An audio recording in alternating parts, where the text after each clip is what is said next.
Your appointed time has come. Hallelujah. உங்களுக்கென்று கர்த்தர் நியமித்த அந்த நேரம், அந்த நாட்கள் வந்துவிட்டது. யோபுன்ற ஒரு பக்தன் வேதத்தில் இருக்கிறான். எடுத்தவங்க யோபு 19:16 படிங்க பார்க்கலாம். ஜோப் சாப்டர் 19 verse 16 onwards. உங்களுக்காக நானே படிக்கட்டும். நான் என் வேலைக்காரனை கூப்பிடுகிற போது அவன் எனக்கு உத்தரவு கொடான். என் வாயினால் நான் அவனை கெஞ்ச வேண்டியதாயிற்று. ஒரு நாளில் எனக்கு பணம் இருந்தது, செல்வாக்கு இருந்தது, சரீர சுகம் இருந்தது. நான் கையை தட்டினா ஒருத்தன் வருவான். நான் நடந்து போனால் என் ஷூவுக்கு லேஸ் போட்டு விடுவான், பாலிஷ் பண்ணுவான். நான் நடந்தேன்னா நிற்க கூட மாட்டான், எழுந்து நிற்பான். இன்னைக்கு வியாதி வந்து, பலவீனம் வந்து, இருக்கிற எல்லா சொத்துமும் போயிடுச்சு. இந்த சூழ்நிலையில் யோபு இப்படியாக கதறுகிறான். நான் என் வேலைக்காரனை கூப்பிடுகிற போது அவன் எனக்கு உத்தரவு கொடான். என் வாயினால் நான் அவனை கெஞ்ச வேண்டியதாயிற்று. சில சமயத்தில் இந்த பாடுகளை நான் போகிறோம். யாரை நம்பி யாரை சார்ந்து இருக்கிறோமோ அவங்களே நம்மளை ஓட விட்டு என்ன பண்ணிடுறாங்க, காலை வாரிடுறாங்க. இவங்களா இப்படி செஞ்சாங்க. பெரிய ஒரு இடி தலைமையில நமக்கு விழுகிறது. அடுத்தது அவன் சொல்லுகிறான், நான் என் சுவாசம் என் மனைவிக்கு வேறுபட்டு இருக்கிறது, என் கர்ப்பத்தின் பிள்ளைகளுக்காக பரிதபிக்கிறேன். அதாவது என் மனைவி கூட என்னை அசட்டை பண்றா, கிட்ட வராது போன்றா. என் மூச்சு விட்டா கூட அவளுக்கு என்ன ஆக மாட்டேங்குது, பிடிக்க மாட்டேங்குது. வேலைக்காரனும் மதிக்க மாட்டேன்றான், மனைவியும் என்னை நிராகரிக்கிறா. அடுத்தது ஒரு வார்த்தையை சொல்றான் 18, சிறு பிள்ளைகளும் என்னை அசட்டை பண்ணுகிறார்கள். நான் எழுந்தால் அவர்கள் எனக்கு விரோதமாய் பேசுகிறார்கள். இப்பொழுது கவனிங்க 19, என் பிராண சிநேகிதர் எல்லோரும் என்னை வெறுக்கிறார்கள், நான் சிநேகித்தவர்கள் எனக்கு விரோதிகளானார்கள்.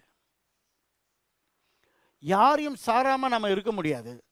அதே சமயத்தில் நாம தொடர்ச்சியாக ஒருவரை சார்ந்து இருக்கும் போத இன்று இல்லை என்றால் நாளை ஏதோ ஒரு நாளில் அவர்கள் நொந்து கொள்கிறார்கள், அவர்கள் கைவிட்டுடுறாங்க, அவர்கள் விலைக்கு ஓடிடுறாங்க. கடைசியில் ஐயோ இவங்களை நம்பினமே இப்படி ஆயிடுச்சு வாழ்க்கைன்னுட்டு உள்ளம் உடைக்கப்பட்டவர்களாக அப்படியே தண்ணி மரத்தை போல தவிக்கிறோம், கண்ணீர் விடுறோம், துக்கப்படுறோம், வேதனைப்படுறோம். ஐயோ ஆண்டவரே என்னப்பா வாழ்க்கை, நான் ஏன் பிறந்தேன்? இந்த சூழ்நிலையில தான் எல்லா மனுஷனும் சொல்கிறான், நான் ஏன் பிறந்தேன், என்னை எடுத்துக்கொள்ளுங்கிறதா, இந்த பூமி எனக்கு வேண்டாம். நான் நம்பினவர்கள் இப்படி செய்கிறாங்களே, நான் நம்பினவர்கள் இப்படி செஞ்சுட்டாங்களே, 100க்கு 100 நம்பினேன், இது போல ஆயிடுச்சு. மனைவியும் வெறுக்கிறா, வேலைக்காரரும் மதிக்க மாட்டேங்கிறாங்க, சின்ன பிள்ளைகளும் என்ன பண்றாங்க, எதிர்த்து பேசுறாங்க. நண்பர்கள் இன்னைக்கு துரோகிகள் ஆயிட்டாங்க. நான் எங்க போவேன், எப்பக்கம் பார்த்தாலும் இன்னைக்கு இருள் சாமி. சில வேலையில எல்லோரும் இது போல பாதையில கடந்து போகிறோம். எந்த பக்கம் பார்த்தாலும் எனக்கு இருள், எங்க போய் இருக்கிறதுன்னு தெரியல. வீட்டு பிரச்சனை, அம்மா வீட்டில் போய் 2 நாள் தங்கலானா அம்மா செத்து போனாங்க, அப்பா செத்து போனாரு. சரி அண்ணன் தம்பிகளாச்சும் நம்மளை கூப்பிடுவாங்களான்னு பார்த்தா இருந்தும் பிரச்சனை இல்லையே சாமி, அவங்க நன்றாக இருக்கிறாங்க, ஆனால் என்ன கண்டு கொள்ள மாட்டேன்றாங்க. இருக்கிற வீட்லையும் பிரச்சனை, பிள்ளைகளையும் நம்பி எனக்கு பிரயோஜனம் கிடையாது, பெற்றோர்களை நம்பி எனக்கு பிரயோஜனம் கிடையாது. ஒரு நேரம் இல்லாத இன்னொரு நேரம் எல்லாராலையும் ஒரு மனுஷன் அந்த பாதிப்புக்குள்ளான ஒரு பாதையில் கடந்து தான் போகிறான். ஒருவரை சார்ந்து தான் இருக்க வேண்டும், மாற்று கருத்தில் அப்படி அநேக வழியில் சார்ந்து இருக்கிற நம்மளுடைய வாழ்க்கையில் அந்த இடத்துல ஒரு தளர்வுகள் வரும்போது உள்ளம் உடைக்கப்படுகிறோம். யோபுக்கும் அதுதான் நடந்தது, உலகத்தில் எல்லாருக்கும் அது நடக்குது. ஆமீன். இப்போ கேள்வி, ஒருவரை சார்ந்து இருக்கணும், அப்படி சார்ந்து இருந்தால் அவங்க நமக்கு நிரந்தரம் கிடையாது. சொல்லுங்க பார்க்கலாம். ஸ்டாண்டர்ட் கிடையாது. சொல்லுங்க பார்க்கலாம். சொல்லுங்களேன், சொல்லுங்களேன், சொல்லுங்களேன். மனுஷர் புத்தி மாறிட்டே இருக்கும். ஆமாவா இல்லையா? சொல்லுங்களேன். இதுதான் வாழ்க்கை. ஆனால் இங்க ஒன்று சொல்லுகிறேன், சங்கீதக்காரன் சொல்லுகிறான், எனக்கு ஒத்தாசை வரும் என்று அந்த பர்வதத்தையா நான் நோக்கி பார்க்கிறேன். இல்லை இல்லை, வானத்தையும் பூமியும் படைத்த அந்த தேவனிடத்திலிருந்து எனக்கு ஒத்தாசை வரும். Is very clear. It's very clear. It's very clear. நான் அவர்களை மலையை போல நம்பினேன். நான் இவர்களை மலையை போல நம்பினேன். நான் இதைத்தான் மலையை போல நம்பிட்டு இருக்கிறேன். என் வேலை, என் பெற்றோர், என்னுடைய படிப்பு, என் வாழ்க்கை, என் பணம், இதை நம்பிட்டு இருக்கிறேன். மலையை போல நம்புறேன். இங்க சொல்றேன், அந்த மலையையா நான் நம்புறேன். Hallelujah. No no no no no. வானத்தையும் பூமியும் படைத்த தேவனை நான் நம்புகிறேன்.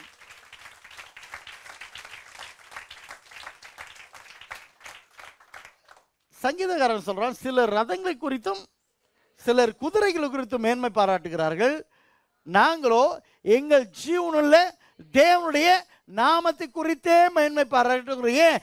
எங்களுடைய சார்பு, நாங்கள் சார்ந்து இருக்கிறது, நாங்கள் நம்புகிறது அவர். கன்க்ளூஷன், அவர்கள் முறிந்து கீழே விழுந்தார்கள். விழுந்திருந்த நானோ எழுந்து நிமிர்ந்து நிற்கிறேன். Why? My trust is in God. Hallelujah. ஏன் நம்பிக்கை கர்த்தர் மேல. Hallelujah. நம்பணும். யாரை நம்புறீங்க? ஆமென். Hallelujah. உலகத்தில் நீங்கள் எதை நம்பினாலும் அது சிங்கிங் சாண்ட். அது ஒரு மணல் மேலே வீடை கட்டுற போல. அதுதான் சொல்கிறேன், மணலை வச்சு ஜல்லியை வச்சு வீட்டை கட்டலாம், ஆனால் மணல் மேலே என்ன பண்ண முடியாது, வீட்டை கட்ட முடியாது. அதே போல தான் நம்ம வாழ்க்கையில் மனுஷருங்க அவங்க இவங்கெல்லாம் கூட அப்படி இருக்கலாம், ஆனால் அவர்களையே நம்பி அவங்க மேலே ஊன்றி நாம் என்ன பண்ண முடியாது, நடக்க முடியாது. தேவ பிள்ளைகளுக்கு ஒரே ஒரு நம்பிக்கை, அது தேவன் மட்டும்தான். அல்லேலூயா, அல்லேலூயா. 121ஆம் சங்கீதம் திருப்பிங்க. இந்த சங்கீதம் the song of ascents ன்னு சொல்லுவாங்க. அதாவது முக்கியமாக இந்த யூதர்கள் 3 பண்டிகைகளை கொண்டாடுவார்கள். அந்த முக்கியமான 3 பண்டிகை, மற்ற பண்டிகைகள் இருக்குது. அவங்க முக்கியமான 3 பண்டிகைகளுக்கு கட்டாயமாக அவர்கள் எருசலேம் தேவனுடைய ஆலயத்துக்கு போவார்கள். அப்படி போகும்போதே அந்த இடம் எப்படி இருக்கும் என்றால், அது மலை மேலே இருக்கிற ஒரு இடம், அதனால் அங்கே மேலே ஏறுவாங்க. அதனால தான் அந்த சாங், அந்த சங்கீதம் பேர் என்ன போட்டு இருப்பாங்க மேலே, ஆரோகணம், ஆரோகண சங்கீதம். ஆரோகணனா அசன், மேலே போகிறது. டிசென்ட் என்றால் கீழே வருது. அப்படி மேலே ஏறும்போது இவர்கள் பாடலை பாடுவார்கள். ஒவ்வொரு ஸ்காலருங்க ஒவ்வொரு அர்த்தத்தை சொல்கிறாங்க. ஆனால் அதில் ஒருவர் என்ன சொல்கிறாருன்னா, அப்படி போகும்போது இவர்கள் இப்படி தான் பாட்டை கட்டணும்னு என்ன பண்ண மாட்டாங்களாம், யோசிக்க மாட்டாங்களாம். மேலே போகும்போதுவே கர்த்தர் செய்த நன்மைகளெல்லாம் நினைத்து பார்த்து அந்த நன்மைகளை அனுபவமாக என்ன பண்ணுவாங்களாம், பாடுவாங்களாம். பாடின பாடலை பிறகு எழுதுவாங்களாம். அல்லேலூயா. அப்படித்தான் ஒருவர் பாடும்போது பாடுறாரு. இந்த இதை நான் வாசிக்கிறேன். எனக்கு ஒத்தாசை வரும் பர்வதங்களுக்கு நேராக என் கண்களை ஏறெடுக்கிறேன். ஆங்கிலத்தில் கொஸ்டின் மார்க்கோடு கூட இருக்கும் NIV-ல. அப்போ என்ன சொல்ல வருகிறார், எனக்கு ஒத்தாசை வரும் என்று இந்த பர்வதத்தையா நோக்கி பார்க்கிறேன். ஆமென். அல்லேலூயா. சொல்லுங்க பார்க்கலாம். கவனிங்க, இஸ்ரவேலர்கள் வாழ்ந்த அந்த காலகட்டத்தில் மலைகள் மேலே என்ன பண்ணுவாங்கன்னா, விக்கிரகங்களை தொழுது கொள்வாங்க. அந்த காலகட்டத்தில் பாகால், இது போல சில தோப்புகள், இது போலலாம் மலைகள் மேலே அந்த மாதிரி காரியங்களை அவங்க நம்பிட்டு இருப்பாங்க. அடுத்தது இன்னொரு பழமொழி, யார் இருந்தாலும் உன்னைத்தான மலை போல நம்பினேன் அப்படின்னா என்ன அர்த்தம், நீ அசையாமல் எனக்கு உறுதியாக இருப்பேன்னு நம்பினேன். இது 2 ஃப்ரேஸை மனசில் வச்சு எழுதுறான். நான் மலைகளையா உதவி வரும்னு நோக்கி பார்க்கிறேன். அல்லேலூயா. Question mark.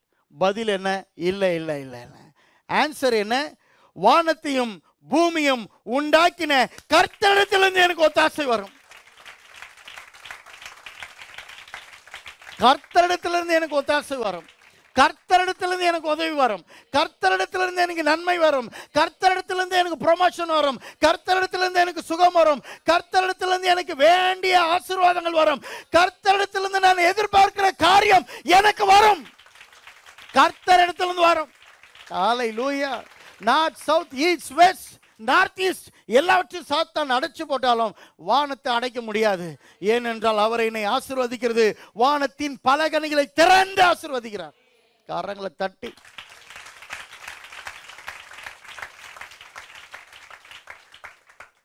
எனக்கு ஒத்தாசை வரும் பர்வதங்களுக்கு நேராக என் கண்களை ஏறெடுக்கிறேன். இந்த 1ஆம் தேதி தேவ பிள்ளைகளை ஒன்று மனசில் வச்சுக்கொள்ளுங்க. இது வரலாம் கர்த்தர் நம்மை பாதுகாத்தார், நடத்தினார். வாழ்நாளெல்லாம் ஒன்று மறக்கக்கூடாது. உலகத்தில் தேவ பிள்ளைகளுக்கு ஒத்தாசை தேவனிடத்திலிருந்து தான் வரும். ஆண்டவர் நோக்கி பார்த்து சொல்லுங்க, வேலைக்காரனின் கண்கள் எஜமானின் கையை நோக்கி இருக்குமா போல, வேலைக்காரின் கண்கள் எஜமாட்டியை நோக்கி இருக்குமா போல, பிள்ளைகளுடைய கண்கள் அப்பா அம்மா முகத்தை பார்க்கிறது போல என்னுடைய கண்களும் என் இருதயமும் உண்மையே நோக்கி கொண்டிருக்கிறது. உதவி என்றால் உம்மிடத்திலிருந்து சாமி எனக்கு வரும், உம்மிடத்திலிருந்து தான் எனக்கு வரும். அல்லேலூயா, அல்லேலூயா. சொல்லுங்க பார்க்கலாம். எனக்கு ஒத்தாசை வரும். பர்வதங்களுக்கு நேராகவா என் கண்களை ஏறெடுக்கிறேன். வானத்தையும் பூமியும் உண்டாக்கின கர்த்தரிடத்திலிருந்து எனக்கு நன்மை வரும். your appointed time has come.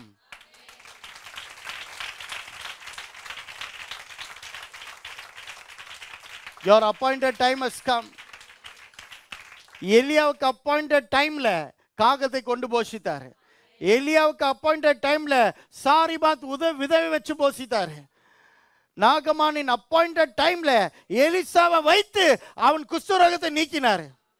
பெரும்பாடு உள்ள ஸ்திரீ அப்பாயிண்டட் டைம்ல வஸ்திரத்தின் ஓரத்தை தொட்டு சுகமடைந்தாள். கானானிய ஸ்திரீ அப்பாயிண்டட் டைம்ல தன் மகள் சுகமடைந்தாள். ஹalleluya, hallelujah.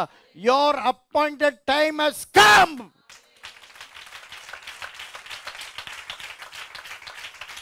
ரிபதரபா சந்தன மதுரியந்தரலபா. believe the word, believe the word. சாத்தான் தடுக்க முடியாது, மனுஷர் தடுக்க முடியாது, பொல்லாதவருடைய சூழ்ச்சிகள் தடுக்க முடியாது. உனக்கு விரோதமாய் ஒரு வழியே வருவார்கள், ஓடும்போது 7 வழியே ஓடி போவார்கள். உன் சொந்த கண்களால தேவ பிள்ளையை நீ பார்ப்பாய்.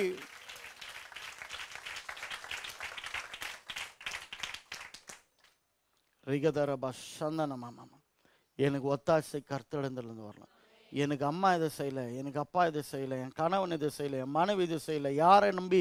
இதெல்லாம் கிறிஸ்தவர்கள் சபிக்கப்பட்ட வாயில புலம்பாதீங்க. நீ யாரையும் நம்பி பழகல, நீ கர்த்தரை தான் நம்பி பழச்சிட்டே இருக்க, நீ கர்த்தரை தான் நம்பி வாழ்ந்துட்டே இருக்க. உன்னுடைய நம்பிக்கை கர்த்தர் மட்டும்தான், உன் நங்குரம் கர்த்தர் மட்டும்தான். அதனால மனுஷர்கிட்ட இந்த வார்த்தையை பேசாத. கர்த்தரை நோக்கி ஒரு வார்த்தையை சொல்லு, உம்மை தான் நம்புறேன் சாமி.